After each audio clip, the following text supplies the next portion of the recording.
Redundancies are a necessary evil in times of recession, but from a commercial point of view, they're absolutely crucial for a business to survive.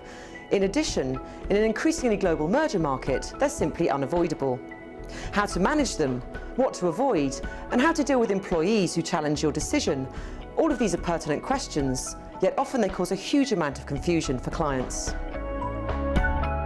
I'm joined by Nicholas Evans, employment partner at Healys, to take a practical look at issues surrounding redundancy and what clients should consider prior to going down this route.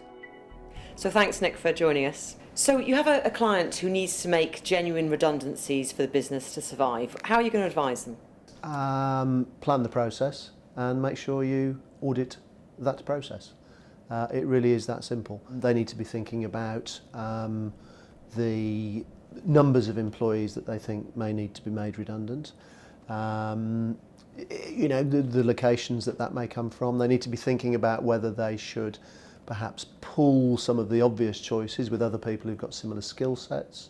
They need to be thinking about the selection criteria. If they're going to be, for example, making 6 fitters redundant out of a dozen, then what are the criteria that will enable them to decide which 6 it is they need to be making redundant. That won't necessarily apply if, for example, you're closing down a whole plant or a whole office in a particular location. But where you've got a reduction in numbers as opposed to wholesale departments or businesses ceasing, then you do need to think about your selection criteria. But the essential thing is plan, process, follow process, and audit that. Make sure you've got a good audit trail. So what would you say the biggest error that your clients make when they're looking at redundancies? They look at individuals and decide they want to get rid of individual people rather than looking at roles, what roles may or may not be needed going forwards. They personalise it to such a degree that it becomes difficult afterwards to try and persuade anyone that it was anything other than a bit of a fit-up job to get rid of an individual or groups of people. In terms of selection criteria, if you're looking to lose a proportion of your workforce, then the criteria that you use to decide between certain people, whilst it needs to be as objective and justifiable as possible, can quite properly include things such as disciplinary record, performance record, attendance record, and so forth. So thereby perhaps enabling you to make redundant some of those people who you actually want to get rid of. But very important to have a fair and open process. But how does a client perhaps prove that they've turned their mind to that issue? Again, through having an audit trail. So documenting, for example, the way in which the decision to make to consider redundancies was communicated to employees. Having copies of the announcement that was made, the business reasons for it. Then again, documenting a consultation process with affected employees, giving them access to the selection criteria, giving them the ability to comment on that process, input into that process, and ultimately showing that they've made decisions on objective ground. So a fair selection pool is absolutely crucial, but how does a client prove, if you like, that they've genuinely applied their mind to that? Where they're proposing redundancies, that they have applied their mind to where those redundancies should be drawn from. So, for example, if you have, let's say, a night shift and a day shift operation, and you generally what you're going to be doing is reducing the night shift work, then if the work is the same, it would be right to pull the day shift and night shift workers, even though the redundancies are brought about by the fact that you're doing less work in the evenings because of the similar skill sets and so on and so forth. So what an employer would need to do in that situation is show that it has applied its mind to that, and its decision would then be, we're going to pool everybody. If, however, night shift work and day shift work was utterly different, then it may well be that it would be right for the employer to simply say, the pool is the night shift. We're making the redundancies from the night shift because we've got less work of that particular kind.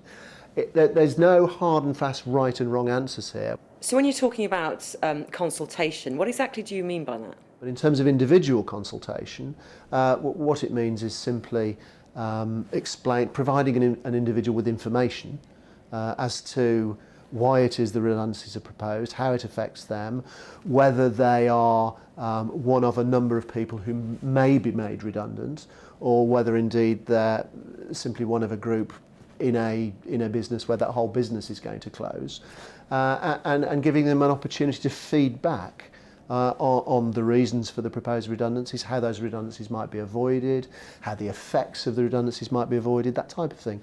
So, for example, in recent history, very recent history, given the economic climb that we have, some employees as a group may decide that rather perhaps than half of them losing their jobs, they will all perhaps work part-time or work on a more flexible basis. Therefore, the more information you give people, perhaps as to the cost of labour in a particular industry or particular business, the more likely they are to be able to come up with possible suggestions as to how to avoid the redundancies. Is there any difference between a client who has, say, a few redundancies to make, say, 2 or 3 employees, compared to one that, say, got 30 employees? I mean, would your advice be different? Yeah, when you have a lot of employees to be made redundant, then you're into what's called collective consultation.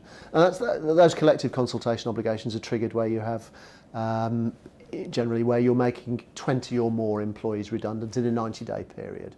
And if that is the case, then you're obliged to consult with trade unions or employee representatives about a slightly wider range of issues and in a slightly more defined format.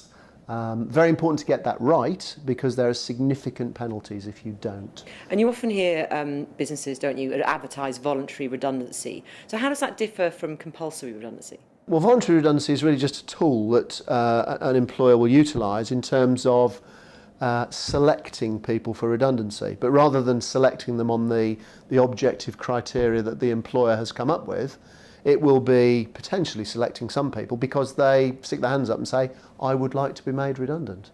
What an employer should always do in that situation is make it very clear that simply by volunteering, that doesn't give someone the right to be made redundant, because it should always be subject to business needs. What you don't want is all your top performers all putting their hands up and saying, yes, please, we'll have voluntary redundancy, because you have a weakened workforce. So it's a tool that an employer can use in the context of redundancy. Compulsory redundancy is where you've gone through your process and you simply say, okay, having gone through that process, we're going to write to these 100 people because they are the ones that we have chosen should be made redundant.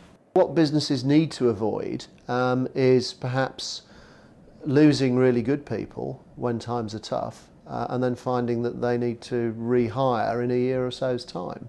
I've seen businesses where they've offered voluntary redundancy to people without really thinking about who they were going to lose and who was going to stay. And the reality was the good people left, took the voluntary redundancy, and then got themselves new jobs fairly quickly.